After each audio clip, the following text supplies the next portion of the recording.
গেলে ফুরাইয়া।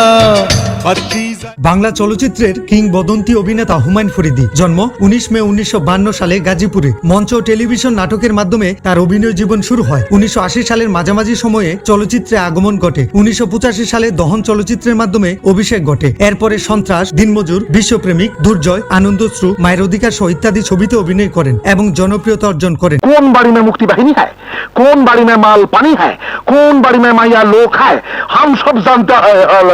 হুমায়ুন ফরিদী টেলিভিশন নাটকে কানকাটা রমজান চরিত্রে অভিনয়ের জন্য ব্যাপক জনপ্রিয়তা অর্জন করে। দাম্পত্য জীবনে দুটি বিবাহ করেন। 1980 সালে মিনু, 1984 সালে চলচ্চিত্র অভিনেত্রী সুবর্ণা মুস্তফাকে। দুটি বিবাহই বিচ্ছেদ ঘটে। হুমায়ুন ফরিদী একটি জাতীয় চলচ্চিত্র পুরস্কারের পাশাপাশি 2018 সালে 21 পদক অর্জন করেন। স্বনামধন্য এই অভিনেতা 2012 সালের 13 ফেব্রুয়ারি মৃত্যুবরণ করেন। জীবনে তোমায় যদি কাছে না পেতাম।